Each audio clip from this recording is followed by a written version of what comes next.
வந்து போகக்கூடிய ஒரு பெரிய மாற்றத்தை இங்கே உருவாக்கியிருக்காங்க. அம்மாவை திட்டமிட்டே வந்து இங்கே இருக்கக்கூடிய பன்னாட்டு நிறுவன மருத்துவமனைகள் திட்டமிட்டே இவங்களை இங்கிருந்து அனுப்பியாகணும்னு பல்வேறு கட்டம் கட்டி இங்கிருந்து தஞ்சாவூருக்கு மாற்றம் செஞ்சுட்டாங்க. 3 மாதமாக தஞ்சாவூரில் பேராசிரியராக இருந்தாங்க. முதல்வர் நேரடியாக அம்மாவுடைய நிலையில் தலையிட்டு உடனடியாக இந்த மருத்துவமனைக்கு வரணும். நாமெல்லாம் நிறைய நம்முடைய சட்டமன்ற உறுப்பினர்கள் அமைச்சர்கள்ட்ட அந்த செய்தி கொண்டு போய் சேர்த்தோம். உடனடியாக ஒரே நாளில் முதல்வர் தலையிட்டு திரும்பவும் ஓமந்தூரார் மருத்துவமனைக்கு வந்திருக்காங்க. இன்றைக்கும் இப்போ நாங்கள்லாம் அம்மா இல்லைன்னா நாங்கள் தஞ்சாவூருக்கே வந்துடும்லாம் சொன்னோம். அம்மா வந்து நாங்கள் தஞ்சாவூர் போயிடும், அம்மா கூப்பிட்டு வரோம் அப்படின்ற சொல்லியிருந்தோம். அப்படி ஒரு சிறந்த மருத்துவர் அம்மா செத்திலி மேரி நெசல்லா அம்மா அவர்களை அன்போடு வரவேற்கிறோம். நம்மை போன்று பாவலரேறு ஐயா பெயரில் பாவலரேறு தமிழ் பள்ளியை நடத்தி கொண்டிருக்கும் நம்முடைய மு மனோகரன் ஐயா அவர்களையும், நன்றி உரை ஆற்றக்கூடிய அம்மா லதா அவர்களையும், தமிழ்நாடு தமிழருக்கு இயக்கத்தை தொடங்கி இருக்கக்கூடிய நம்முடைய விஜயானந்த் அவர்களையும், நம்முடைய வாழும் போராளி அம்மா அற்புதம் அவர்களையும், நம்முடைய தாய் தமிழ் கல்விப் பணியின் செயலர் தோழர் வெற்றிச்செழியன் அவர்களையும், தோழர் மாந்தனையன் அவர்களையும், இங்கு இவ்வளவு நேரம் பல்வேறு பணிகளுக்கிடையே நம்மோடு இங்கு குழந்தைகளோடு நீங்கள் இருந்து மகிழ்ச்சியோடு இந்த நிகழ்வை பார்த்திருக்கிற பெற்றோர்களுக்கும் தமிழ் நண்பர்களுக்கும் எனது பணிவான மாலை நேர வணக்கத்தை தெரிவித்துக் கொண்டு, இன்னைக்கு இருக்கிற இந்த வேகமான ஒரு உலக சூழல்ல நாம சண்டை போடுறது பன்னாட்டு முதலாளிகளோட.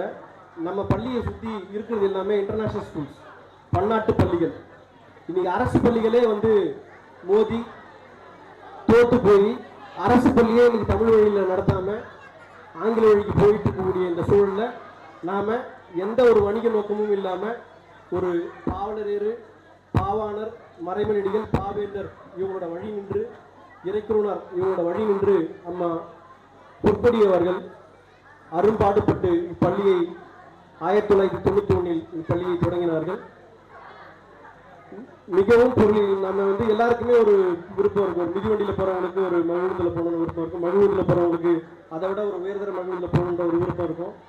அந்த விருப்பங்கள் எல்லாம் களைஞ்சிட்டு இந்த சமூகத்துக்காக, இந்த பொது சமூகத்துக்காக வாழறதே ஒரு பெரிய பணின்னு சொல்லிட்டு இந்த தமிழுக்காக தன்னுடைய வாழ்க்கையை அர்ப்பணித்து அம்மா அவங்க இந்த பள்ளியை நடத்திட்டு இருக்காங்க. இந்த பள்ளியை பார்த்து கிட்டத்தட்ட 200 பள்ளிகள் தமிழ்நாட்டில் தாய் தமிழ் பள்ளிகளாக உருவெடுத்தது, தமிழ் பள்ளிகளாக உருவெடுத்தது. ஆனால் நம்மளோட அவலநிலை இன்னைக்கு வெறும் 18 பள்ளியாக தான் இருக்கிறோம். இதை நம்ம அவலநிலையாக பார்க்க வேண்டாம். ஏன்னா அரசு ஒரு மிக பெரும் ஆற்றலுடைய அரசாலையே வந்து நடத்த முடியல. 32 பள்ளி அடுத்த வாரம் மூடுறதுக்காக திட்டமிட்டு இருக்காங்க அரசு. ஏற்கனவே ஒரு 3700 பள்ளிகள் மூடுறதுக்காக மூடிட்டாங்க. இப்படியான சூழல்களில் இன்னைக்கு கல்வி வந்து வணிகமாயிருச்சு. இந்திய அரசே வந்து இந்த காட்டு ஒப்பந்தத்தை ஏற்றுக்கிட்டு இது வந்து சர்வீஸ், இது வந்து ஒரு சேவை மனப்பான்மையில் ஒரு பணி.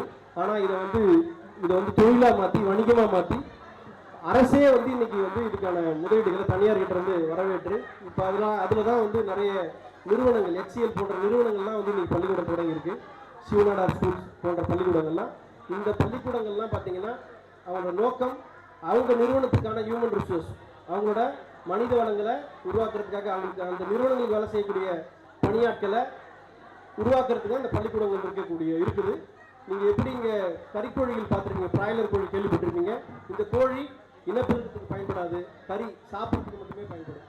அது போன்றதான் இங்கே இருக்கிற அனைத்து தனியார் பள்ளிகளும் உங்களை வந்து தனியார் நிறுவனங்களில் பன்னாட்டு பள்ளிகளில் வேலை செய்யறதுக்காக ஒரு அடிமைகளாக உங்களை இருக்கிறதுக்காக தான் இந்த பள்ளிகள் தோன்றி இருக்கக்கூடியது. நீங்கள் தெளிவாக இங்கே உணரலாம். இந்த மேடையில் இருக்கக்கூடிய எல்லாருமே ஒரு மிக பெரும் ஆளுமைகள். இவங்க எல்லாருமே தமிழ் மொழியில் படித்தவங்க தான். இவங்களால இந்த உலக அளவில் போயிட்டு நின்று வேலை பார்க்க முடியுதா இல்லையா? அப்துல் கலாம் நம்ம கேள்விப்பட்டிருப்போம். உலகமே வைக்கக்கூடிய அளவுக்கு ஏவுகணைகளை உருவாக்கியிருக்காரு. இவர் எந்த மொழியில் படித்தார்? அரசு பள்ளியில தான் படிச்சிருக்காரு, தமிழ் மொழியில் தான் படிச்சிருக்காரு. மயில்சாமி அண்ணதுரை தமிழ் மொழியில் தான் படிச்சிருக்காரு. ஆனால் இவங்களாலலாம் தமிழ் மொழியில் படித்து மிகப்பெரிய அறிவியலாளராக வர முடியுதுன்னா நாமளால ஏன் வர முடியாது? ஒன்று புரிஞ்சுங்க மக்களே, நீங்கள் இங்கே வந்திருக்க எல்லாருமே நீங்கள் தான் அடுத்த கட்ட தலைவர்களாக கட்டாயம் வருவீங்க. நான் அதை உறுதியாக சொல்ல முடியும். ஏன்னா மற்ற எல்லா குழந்தைகளும் கறிக்கோழிலாம் வளர்த்துட்டு இருக்காங்க. அவங்க வந்து ஒரு நிறுவனங்களுக்கான பன்னாட்டு நிறுவனங்களுக்கு வேலை செய்யக்கூடிய ஒரு பணியாட்களாக தான் போவாங்க. நீங்க தான் அறிஞர்களாக வருவீங்க. எந்த குழந்தை தமிழ் வழியில் படிக்குதோ, எந்த குழந்தை தாய்மொழி வழியில் கல்வி இருக்குதோ, அந்த குழந்தை ஒரு சிறந்த நற்பண்பாளனாக வர முடியும், அந்த குழந்தை சிறந்த தலைவனாக வர முடியும். அதை நீங்கள் அனைவரும் உணரலாம். நீ இந்த பள்ளியில் சேர்க்கறதுக்காக, இந்த பள்ளியில் உங்கள் குழந்தைகள் படிக்கிறதுக்காக நீங்கள் மிகவும் பெருமை கொள்ளலாம். நாம தான் அடுத்த தலைமுறைக்கு நாம தான் இந்த நாட்டை ஆள போறோம், அந்த திமுறோட நீங்க இங்க உட்காரலாம். அதை நான் என்னால உறுதியா சொல்ல முடியும். ஏன்னா நீங்க பாப்பீங்க, நம்ம குழந்தைங்களும் இந்த சாலையில நடக்கட்டும், அந்த குழந்தைங்களும் சாலையில் நடக்கட்டும், எந்த ஒரு ஆக்டிவுமே இல்லாம, எந்த ஒரு ஒரு சுறுசுறுப்புமே இல்லாம அந்த குழந்தைகள் பொதி சுமந்து சுமைகளா போயிட்டு இருக்கோம். இந்த குழந்தைகள் பாருங்க, பெரிய சோடிகள் எடுத்துட்டு வரதில்லை, பெரிய நோட்டுகள் எடுத்துட்டு வரதில்லை. எங்க குழந்தைங்களுக்கு சாதி மதம்னா என்னன்னு தெரியாது, எங்க குழந்தைங்களுக்கு கல்வி கட்டணம் என்னன்னு தெரியாது. நாங்க அப்படி சொல்லி அந்த குழந்தைங்க வளர்த்துட்டு இருக்கோம். எங்களுக்கு தெரிஞ்சதுதான் இங்க இந்த மொழி இனம் நாடு மட்டும்தான். ஏன்னா நாம தான் இந்த உலகத்துக்கே நாகரிகத்தை சொல்லி கொடுத்துருக்கோம். இன்னைக்கு எல்லாருமே ஒத்துக்கிறாங்க, நம்மளுடைய கீழடி நமக்கு இப்ப சொல்லி இப்பதான் நம்மளை உணர்றாங்க. எல்லாருமே நாம தான் முதல் மாந்தர்கள் உணர்றாங்க, நாம தான் நாகரிகத்தை கொடுத்தோன்றது உணர்றாங்க. ஆனா நம்ம அழிக்கிறதுக்கு மிக பெரும் நிறுவனங்கள் செயல்பட்டு இருக்கு. அதுக்கு அரசே துணை போகுன்றது நமக்கு மிகவும் வருத்தமா இருக்கு. இத அரசுகள் கையில் எடுக்கணும். அரசுகள் நீங்க தமிழ் மக்களை காக்கணும்னா தமிழ் மொழியை காக்கணும். தமிழ் மொழியை காத்தாதான் இந்த மக்களை காக்க முடியும், இந்த இனத்தை காக்க முடியும், நாட்டை காக்க முடியும். இதை நீங்க விட்டுட்டு வேற நீங்க தமிழ்நாட்டை ஜப்பானாக்க போறீங்க, ரஷ்யாவுக்கு போறீங்கன்னு சொன்னீங்கன்னா ஏமாந்து தான் போகும். இங்க மக்களை, எளிய மக்களை மீண்டும் நீங்க நவீன தீண்டாமையா நீங்க செம்மஞ்சேரி போன்ற ஊருக்கு ஒதுக்கப்பட்ட இடங்களுக்கு நீங்க ஒரே இடத்துல ஒரு 2 கிலோமீட்டர் பரப்புல கிட்டத்தட்ட ஒரு 20,000-30,000 குடும்பங்களை நீங்க கொண்டு போய் சேர்த்து வச்சு ஒரு ஒரு தனியான ஒரு மக்களா நீங்க உருவாக்கிட்டு இருக்கீங்க. எல்லாருக்குமான ஒரு நிலைய, ஒரு அறிவியலை, எல்லாருக்கும் சமமான கல்வியை நீங்க கொடுக்கணும். முதல்வர் குழந்தையா இருந்தாலும் சரி, சட்டமன்ற உறுப்பினரோட குழந்தையா இருந்தாலும் சரி, ஒரு இந்த பகுதியில் இருக்கக்கூடிய ஒரு வார்டு உறுப்பினரோட குழந்தையா இருந்தாலும் சரி, அந்தந்த குழந்தைகள் அவர்கள் தாய்மொழியில தான் படிக்கணும், அரசு பள்ளியில படிக்கணும். இது போன்ற தாய்மொழி தமிழ்மொழி பள்ளியில சேர்க்கணும். இதை நீங்க அனைவரும் இந்த இடத்துல உறுதிமொழியாக எடுத்துக்கிட்டு அனைவரும் இந்த தமிழ்மொழி பள்ளிகளுக்கு, தாய் தமிழ் பள்ளிகளுக்கு துணையா நிற்கணும். இதை இங்க இருக்கிற ஆளுமைகள் செய்யணும் நான் விரும்பி கேட்டுக்கிறேன். நன்றி, வணக்கம்.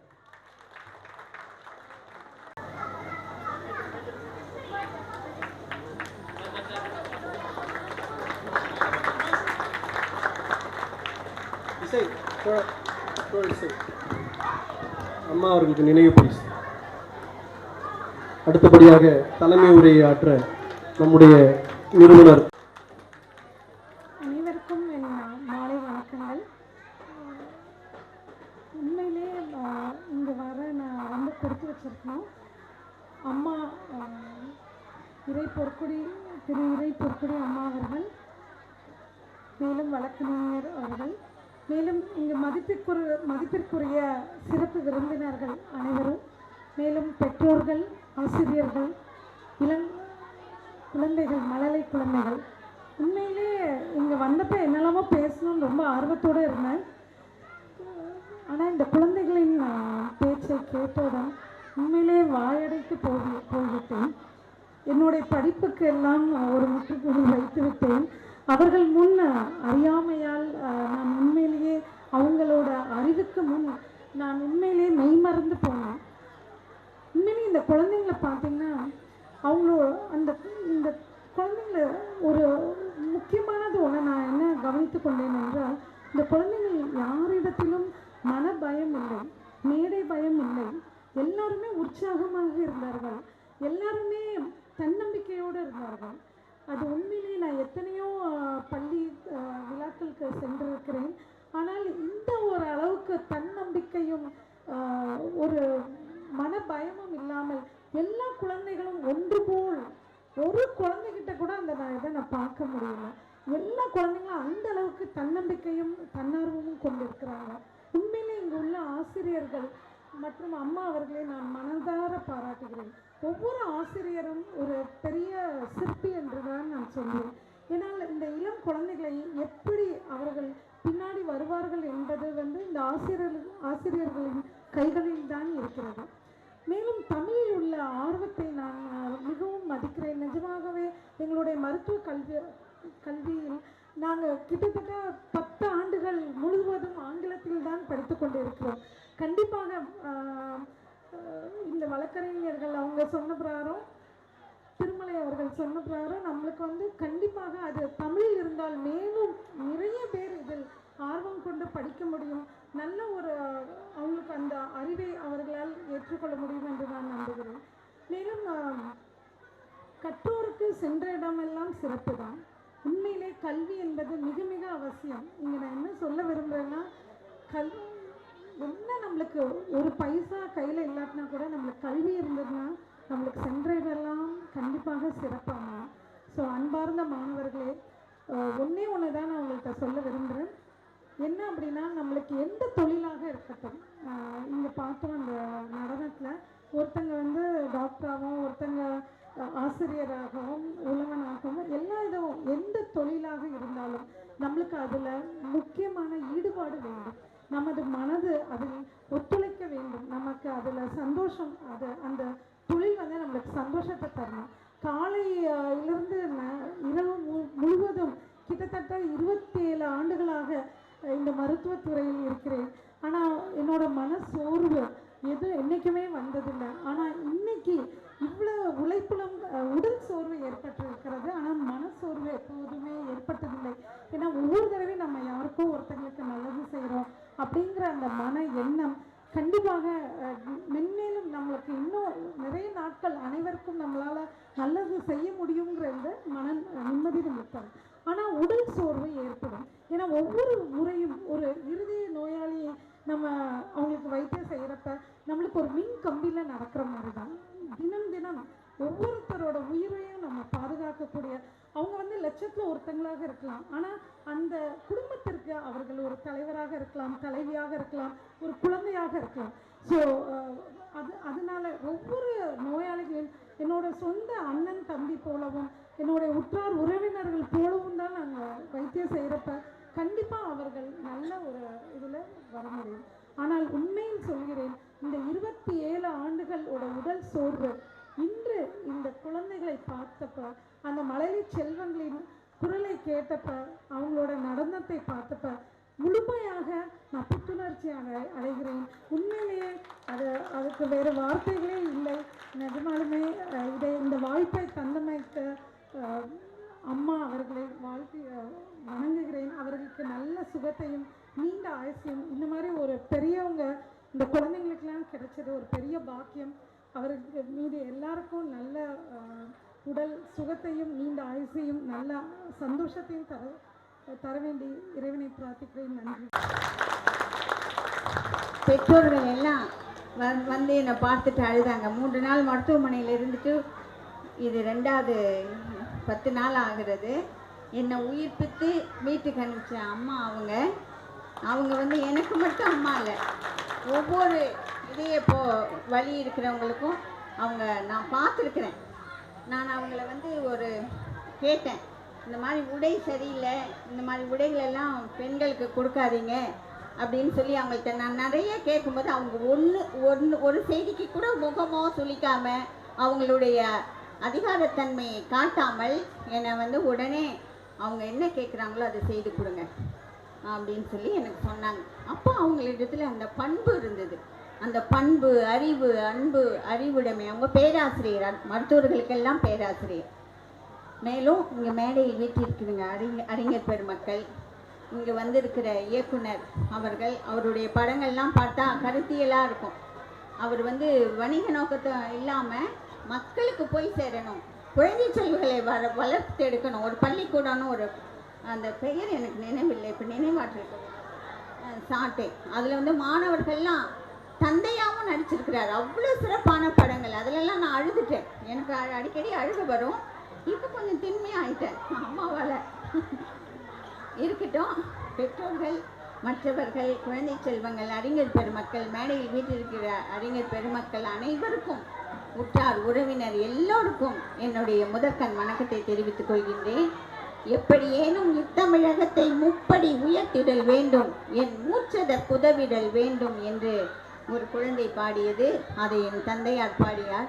இப்படி அவர் ஒவ்வொரு முறை எழுதும் பொழுதெல்லாம் எங்களை 6 பேரையும் உட்கார வச்சு அந்த பாடலை படித்து காட்டுவார். அதனுடைய பொருளை முற்றும் உணர செய்வார்.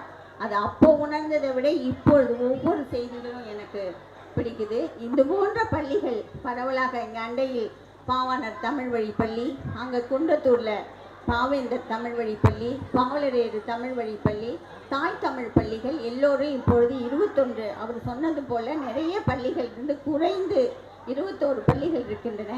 இந்த பள்ளிகளை அரசு எடுத்துக்கொண்டு எங்களுக்கு அரசுக்கு என்னென்ன சலுகைகளை கொடுக்கின்றனரோ அந்த சலுகைகளை எங்களுடைய பள்ளிகளுக்கு கொடுத்து எங்களை கைதூக்கி மேல் விட வேண்டும். எங்களால் 1000 பிள்ளைகளை இது போன்று செவ்வனே நடத்தி தமிழ் உணர்வாளர்களாக மாற்றி தர முடியும். எதிர்காலத்தில் யார் இந்த மாதிரியெல்லாம் பேசுவாங்க சொல்லுவாங்க அப்படிங்கிற எண்ணங்கள் எங்கள் உள்ளத்தில் ஏக்க உணர்வாக இருந்து கொண்டிருக்கின்றது. அதை அரசு தான் செய்யணும். உண்மையிலேயே தமிழ்நாடு அரசு என்று ஒன்று உண்மையிலேயே செயல்படணும், நம்ம இனத்தை காக்க வேண்டும் என்றால் இதை அவர்களிடத்தில் கொண்டு போங்க. வேல்முருகன் தம்பி வந்திருக்காங்க, அவங்கள நான் சிறிய தம்பியாக தான் நினைக்கிறேன். அவர் சட்டமன்றத்தில் இருந்தால் கூட எனக்கு அவர் தம்பி தான். அதனால் எந்த படையினில் நீ இருந்தாலும் இனத்தை மறந்திடாதே, தமிழா இனத்தை மறந்திடாதே, எதிரி குழைத்திடாதே, உன் சொந்த தமையனை தம்பியை கொல்லவே சூழ்ச்சி நினைத்திடாதே என்று அவர் ஒவ்வொரு பாடலிலும் தன்னுடைய ஏக்க பெருமூச்சாக மொழி இன நாட்டு உணர்வுக்காக வாழ்ந்து இறந்த பெருமகனார் தந்தையார் பெருஞ்சித்தனார், பாவலரேறு பெருஞ்சித்தனார், அவரை அறிவுற்றி நாங்கள் எல்லாம் செயல்பட்டு கொண்டிருக்கிறோம். எல்லோரும் அந்த உணர்வை தான் நான் என் குழந்தைகளுக்கு பதித்து கொண்டிருக்கிறேன். இந்த முதலில் மொழியில் படிக்கணும், மொழியை தெரிஞ்சுக்கணும், அதுக்கப்புறம் தான் அந்த உணர்வு வரும். அதுக்கப்புறம் இனத்தை காக்க வேண்டும். அதுக்கு பிறகு இந்த உரிமை பெற்ற தமிழகமாக இது மாற வேண்டும். யாருக்கும் நாங்கள் அடிமை இல்லை. எத்தனை ஆண்டுகளுக்கு முன் தோன்றிய மூத்த குடி என்ற நம் குடியை காக்க வேண்டும். அது எல்லோர் கையிலும் இருக்குது. குறிப்பாக பெற்றோர்கள் உங்கள் பிள்ளைகளை கொண்டு வந்து, ஏன்னா ஆங்கிலம் படிச்சுட்டா மட்டும் மேலே கிடைச்சிதுதா, அதெல்லாம் எண்ணி பார்க்கணும். ஒவ்வொரு நாட்டிலும் அவங்கவுங்க மொழியில் பேசுகிறாங்க, அவங்க மொழியில் படிக்கிறாங்க, அவங்க மொழியில் வேலை தேடிக்கிறாங்க. நம்ம மட்டும்தான் பிற மொழியிலேயே பேசி பழகிறோம். முடிந்தவரை தமிழில் பேசுங்கள் என்று கேட்டுக்கொண்டு நான் விடைபெறுகின்றேன். நன்றி, வணக்கம். முடியுமா என்றால் முடியாது. நடத்தி கொண்டிருக்கின்ற பள்ளி அனைவருக்கும் இந்த நேரத்தில் நான் நன்றியை தெரிவித்துக் கொண்டு பேச வாய்ப்பளித்த அனைவருக்கும் நன்றி கூறி விடைபெற்றுக் கொள்கின்றேன்.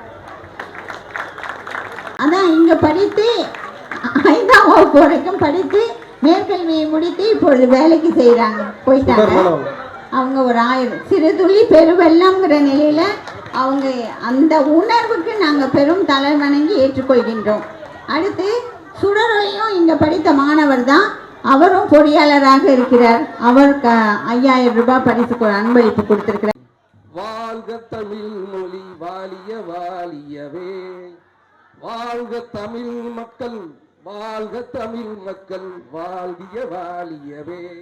மேடையில் அமர்ந்திருக்கும் தமிழ் பெரியவர்கள், தமிழ் உள்ளத்தின் நாள் உயர்ந்த பெரியவர்கள் அனைவருக்கும் வணக்கம், பணிவான வணக்கம். இங்கு கூடியுள்ள பெற்றோர்கள் அனைவருக்கும் வணக்கம். சகோதரர்கள், சகோதரிகள், பெரியவர்கள் அனைவருக்கும் வணக்கம். நான் பெற்றோர் எல்லோருக்கும் ஒரு நல்ல விஷயம் சொல்கிறேன், ரொம்ப நல்ல விஷயம் சொல்கிறேன். நான் தமிழ்நாடு முழுக்க போய் நூலகங்களை எல்லாம் ஆராய்ச்சி பண்ணிட்டு வரேன். இதை மாதிரி ஆராய்ச்சி பண்ணும்போது சென்னையில் எக்மூரில் கன்னிமாரா லைப்ரரி இருக்குது. கன்னிமாரா லைப்ரரி அரியர் அண்ணா உட்கார்ந்து படித்த லைப்ரரி.